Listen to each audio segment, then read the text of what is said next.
অনেকদিন পরে চলে আসলাম ডাল রান্না নিয়ে।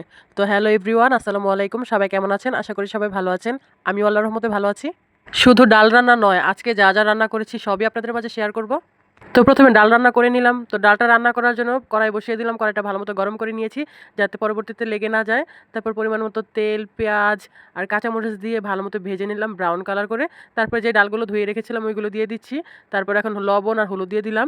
দিয়ে এখন নাড়াচাড়া করব। একটু ভাজা করে নিব যাতে কাঁচা গন্ধটা দূর হয়ে যায়। আমি ডালটাকে একেকবার একেক রকম করে রান্না করি। আমার যখন যেভাবে খেতে ভালো লাগে তখন আমি সেরকমভাবেই আরকি রান্নাটা করে থাকি। তো এই তো দেখতে পারতেছিলেন যে আমি ভালোমতো ভেজে নিচ্ছিলাম। অফ ক্যামেরায় আমি জিরার গুঁড়া দিয়ে দিয়েছিলাম। ওটার ক্লিপ আরকি নেওয়া হয়নি। তো ডালটাকে যখন ভালোমতো ভাজা হয়ে গেল, তখন দিয়ে দিলাম পরিমাণ মতো পানি সিদ্ধ হওয়ার জন্য। দিয়ে একটু নাড়াচাড়া করে দিচ্ছিলাম। আর এখন একটু দিয়ে দিব হচ্ছে ধনিয়ার গুঁড়া। তো এভাবে ডাল রান্না করলে মজাই লাগে। এভাবে ডালটা রান্না করেছিলাম ১ম বার, ভালোই লেগেছে। আমি বললাম না একেকবার একেক রকম করে রান্না করি। তো যখন ডালটা হয়ে গেল তখন ধনিয়া পাতা দিয়ে দিলাম। যেহেতু পেঁয়াজ, রসুন একবারে দিয়ে ডালটাকে বাগার দিয়ে বসিয়েছি, এজন্য বাগারের আর কোনো প্রয়োজন নেই। যখন আরেকটু ভালোমতো মেল্ট বা সিদ্ধ হয়ে যাবে তখন নামিয়ে নিব। এভাবে ডাল রান্না করলে খারাপ লাগে না। আমার কাছে খেতে ভালোই লাগে। আপনারা কারা এভাবে ডাল রান্না করে খান অবশ্যই কমেন্টে জানিয়ে যাবেন। তো আরেকটি কড়াই বসিয়ে দিলাম। তো এখন এখানে করব হচ্ছে ভাজি। তো ভাজি করার জন্য রসুন দিয়ে একটু ভাজা শুরু করলাম। ব্রাউন কালার চলে আসলে ভাজিগুলো দিয়ে দিব। আর রসুনের পরিমাণটা একটু বেশিই দিয়েছি। ভাজির মধ্যে রসুনের পরিমাণটা বেশি হলেই ভালো লাগে। তো আজকে পাঁচমিশালি ভাজি করতেছি, যেটা আমাদের প্রতিদিনই করা লাগে। তো এই তো দিয়ে দিলাম ভাজিগুলো দিয়ে হলুদ আর লবণ দিয়ে দিয়েছি। সাথে দিয়েছিলাম হচ্ছে কয়েকটা কাঁচামরিচ, ওটার ক্লিপ আরকি দেখানো হয়নি। তো দিয়ে ভালোমতো নাড়াচাড়া করে মিশিয়ে নিচ্ছিলাম। হলুদ আর লবণগুলো ভাজির সাথে মিশে যায়। তো ফ্লেভারের জন্য কয়েকটা বোম্বাই মরিচও দিয়ে দিয়েছিলাম। কয়েকটা বলতে একটাকেই কুচি করে দিয়ে দিয়েছি। তো ঢাকনা দিয়ে ঢেকে দিয়েছিলাম। তো কিছুক্ষণ পরে দেখলাম যে ভাজি থেকে পানি ছেড়ে দিয়েছে।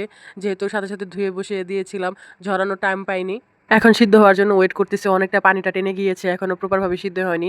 আমার কাছে ভাজিটা নরম হলেই ভালো লাগে খেতে। শক্ত ভাজি আমার কাছে ভালো লাগে না। আমার কাছে সবকিছুই নরম মজা লাগে। তো এই তো হয়ে গেল আমাদের পাঁচমিশালি ভাজি। তো এখন কয়েকটা পটল ছিলে নিয়েছিলাম। এখন পটলগুলোকে একটু মেরিনেশন করব। মানে রাখার তো টাইম পাবো না, আর সাথে ভেজে নেবো আরকি। তো প্রথমে ধুয়ে নিয়েছি ভালোমতো। এখন দিয়ে দিলাম লবণ, দিয়ে দিব হচ্ছে মরিচের গুঁড়া, তারপর একটু দিয়ে দিব হলুদের গুঁড়া, আর দিয়ে দিব একটু পরিমাণ মতো রসুন বাটা। দিয়ে ভালোমতো হাতের সাহায্যে মাখিয়ে নিব। আমি কখনো পটল ভাজা পছন্দ করতাম না, বা পার্সোনালি পটল আমার কাছে একটু ভালো লাগতো না। কিন্তু এভাবে ভাজি করে খেয়ে আমার কাছে ভালোই লাগে। তাই রান্নার ফাঁকে সময় পেলেই আরকি কয়েকটা পটল ভেজে নিই। গরম ভাতের সাথে দুপুরবেলা খেতে মজাই লাগে।